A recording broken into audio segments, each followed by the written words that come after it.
ভাই মোবাইল করে একটু শুনে যান।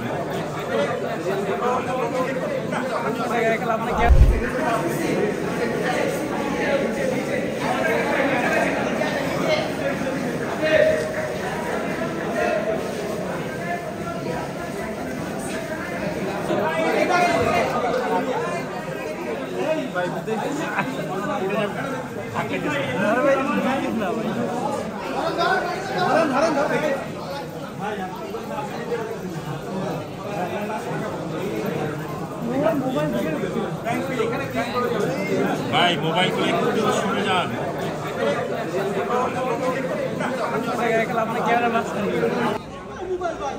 মনোনয়নপত্র জমাদানের পর আয়োজিত আজকের এই সংবাদ সম্মেলনে উপস্থিত সবাইকে অনেক ধন্যবাদ ও কৃতজ্ঞতা জানাচ্ছি। সেই সাথে ইতিমধ্যে আপনারা অবগত রয়েছেন যে আমরা আবিদ হামিম পরিষদ ঘোষণা করেছি। এই ছাত্রদল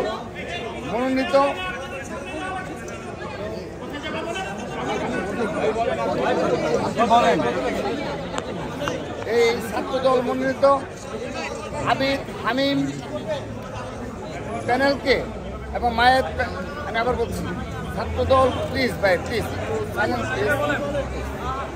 ছাত্রদল কর্তৃক মনোনীত আবিদ হামিম এবং মায়ের পরিষদকে যারা মনোনয়নপত্র সংগ্রহ করেছিল তাদের সবাই আমরা মনোনয়নপত্র জমাদান করেছি নির্দিষ্ট সময়ের মাঝেই। এবং আপনারা অবগত রয়েছেন গতকাল শতভাগ গণতান্ত্রিক প্রক্রিয়ায় আমরা ছাত্রদলের আমাদের এই ডাকসুর প্যানেল মনোনীত করেছি। আমরা আমাদের ছাত্রদল কেন্দ্রীয় সংসদ এবং ঢাকা বিশ্ববিদ্যালয় ছাত্রদলের নেতৃবৃন্দ ঐক্যবদ্ধভাবে পুরোপুরি গণতান্ত্রিক প্রক্রিয়ায় অভ্যন্তরীণ ভোটের মাধ্যমে আমরা আমাদের সবচেয়ে জনপ্রিয় ত্যাগী এবং ছাত্র সমাজের প্রত্যাশা অনুযায়ী আমরা আমাদের এই ডাকসু প্যানেল ঘোষণা করেছি। সম্মানিত উপস্থিতি, আপনারা লক্ষ্য করে দেখবেন এই আবিদ হামিম মায়ের আমরা শুধুমাত্র ছাত্র সমাজের মাঝে জনপ্রিয়তা কিংবা ছাত্র সমাজের অধিকার বাস্তবায়নে তাদের বিগত সময়ে ত্যাগ তিতিক্ষা লড়াই সংগ্রামকে শুধু বিবেচনা করিনি, আমরা জুলাই আগস্ট গণ অভ্যুত্থানে বাংলাদেশের অল্প কয়েকজন যারা রয়েছে যারা সত্যিকারের ঢাকা বিশ্ববিদ্যালয়ে বীর হিসাবে আখ্যায়িত করা সম্ভব এবং ইতিহাসে স্বর্ণাক্ষরে লেখা থাকবে জুলাই আগস্টের গণ অভ্যুত্থানে সেই বীরদের নিয়েই আমরা আমাদের প্যানেল গঠন করেছি। কিন্তু তাই নয়, এই জুলাই আগস্ট গণ অভ্যুত্থানের পূর্ববর্তী বিগত আপনাদের স্মরণে রয়েছে 28 অক্টোবর থেকে 7 জানুয়ারি এই ঢাকা বিশ্ববিদ্যালয়ের শিক্ষার্থীদের উপর বিশেষ করে ছাত্রদলের নেতাকর্মীদের উপর যে অত্যাচার নির্যাতনের স্টিম রুল চালানো হয়েছে, সেই অত্যাচার নির্যাতনকে উপেক্ষা করে এই আবিদরা ঢাকা বিশ্ববিদ্যালয়ের ক্যাম্পাসে মাথা উঁচু করে বীর দর্পে খুনি হাসিনার ফ্যাসিস্টদের বিরুদ্ধে লড়াই করেছে, সংগ্রাম করেছে।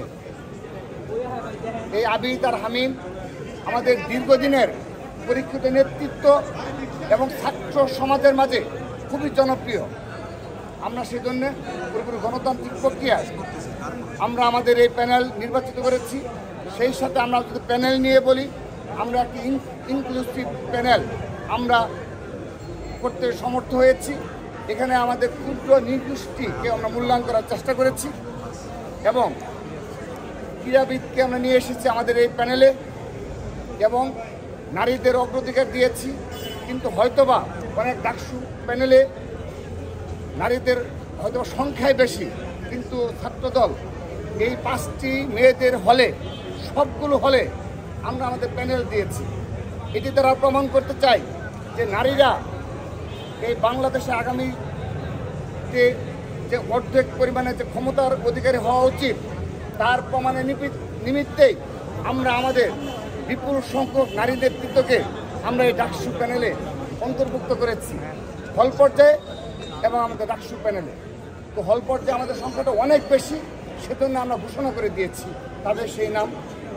এবং সেই সাথে আরেকটি বিষয় বলছি, ফিজিক্যালি চ্যালেঞ্জ যারা রয়েছে তাদেরকে আমরা ডাকসু প্যানেলে এবং হল সংসদেও আমরা মনোনয়ন দিয়েছি। অর্থাৎ সত্যিকার অর্থেই এটি একটি অন্তর্ভুক্তিমূলক প্যানেল হয়েছে।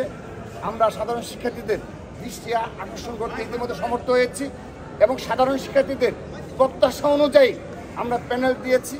আমরা বিশ্বাস করি আমাদের এই আমি মায়ের পরিষদকে সাধারণ শিক্ষার্থীরা সত্যিকারের অর্থেই মন থেকে মেনে নিয়েছে এবং তারা নীরবে ভোটদানের মাধ্যমে এই আবিদ হামিম প্যানেলকে জয়যুক্ত করবে সেই প্রত্যাশা রাখছে। ঠিক আছে। আর ভাই মোবাইল নিয়ে পাচ্ছি না আমরা।